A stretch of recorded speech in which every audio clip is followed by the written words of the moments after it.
Hello' viewers ৫,৫৫০টা পদৰ first ফেজৰ যি physical document verification list ইতিমধ্যে প্ৰকাশ পাইছে। ছেকেণ্ড ফেজৰ যি ফিজিকেল ডকুমেণ্ট ভেৰিফিকেশ্যনৰ লিষ্ট সেই লিষ্ট অহা ১ এপ্ৰিল তাৰিখে প্ৰকাশ হোৱাৰ কথা আছিল। প্ৰকাশ পোৱাৰ আগতেই যি সমস্যা সৃষ্টি হৈছে আপোনালোকে ইতিমধ্যে গম পাইছে। ৫,৫৫০টা পদত NIOS DLED প্ৰাৰ্থীক অন্তৰ্ভুক্তিকৰণক লৈ যি কোৰ্টত কেছ চলি আছে সেই কেছৰ বাবেই ছেকেণ্ড ফেজৰ ফিজিকেল ডকুমেণ্ট ভেৰিফিকেশ্যনৰ ডেট পিছুৱাই গৈছে আৰু কেতিয়াকৈ ছেকেণ্ড ফেজৰ ফিজিকেল ভেৰিফিকেশ্যনৰ লিষ্ট প্ৰকাশ পাব সেয়া এপ্ৰিলৰ প্ৰথম সপ্তাহৰ পিছতহে গম পোৱা যাব। ৫,৫৫০টা পদত NIOS DLED অন্তৰ্ভুক্ত হ'বনে নহয় এই ক্ষেত্ৰত যথেষ্ট কিছু সমস্যা আছে।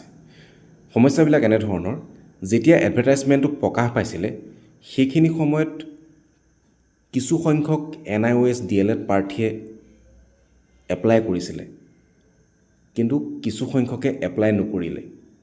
আৰু কি কাৰণে নকৰিলে? কাৰণ NIOS DLED প্ৰাৰ্থীসকলে ফ্ৰেছ ৰিক্ৰুইটমেণ্টত এপ্লাই কৰিব নোৱাৰে বুলি এটা কথা ওলাইছিল।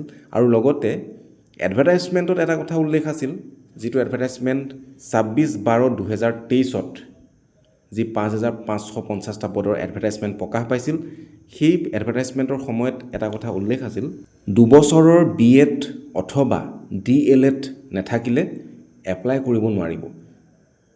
NIOS DLEDৰ যিসকল প্ৰাৰ্থী তেওঁলোকৰ কোৰ্চটো হৈছে ১৮ মহীয়া 18 মন্থৰ, গতিকে ২ বছৰৰ সময়সীমা তেওঁলোকৰ নহয়।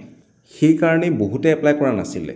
এডভাৰটাইজমেণ্টটো পঢ়ি পেলাই বহুতে এপ্লাই নকৰিলে, কিছু সংখ্যকে কৰিছিলে। যদি গুৱাহাটী হাইকোৰ্টে ৰায় দিয়ে যে NIOS DLED থকা প্ৰাৰ্থীখিনিয়ে যি আবেদন কৰিছিলে সেই আবেদন চৰকাৰে গ্ৰহণ কৰিব লাগিব, তেতিয়াহ'লে কিছু সংখ্যক আগৰ এডভাৰটাইজমেণ্টত বঞ্চিত হৈ যাব, কাৰণ তেওঁলোকে এপ্লাই কৰা নাছিলে। বহুতে সেইবাবে বিচাৰিছে 5,550 যি পোষ্ট আছিলে লগতে 4,500 এই গোটেইখিনি একেলগ কৰি NIOS DLED লগতে ৰেগুলাৰ DLED BEd সকলোখিনিকে এপ্লাই কৰিবলৈ সুবিধা দিব লাগে। সুপ্ৰিম কোৰ্টে যিহেতু NIOS DLEDক বৈধ বুলি ৰায়দান কৰিছে, তেনে ক্ষেত্ৰত গুৱাহাটী হাইকোৰ্ট বা অন্য ষ্টেটৰ হাইকোৰ্টবিলাকে NIOS DLEDক অবৈধ বুলি ৰায়দান কৰিব পাৰিবনে, অবৈধ বুলি ক'ব পাৰিবনে, এইলৈ কিছু প্ৰশ্ন হয়। এই ক্ষেত্ৰত গোটেই কথাখিনি পৰিষ্কাৰ হ'ব এপ্ৰিলৰ প্ৰথম সপ্তাহৰ ভিতৰতে। চৰকাৰী পক্ষৰ উকিলে কি কয় সেয়াও লক্ষণীয় হ'ব। আপোনালোকৰ কি মতামত আছে কমেণ্ট ছেকশ্যনত জনাব।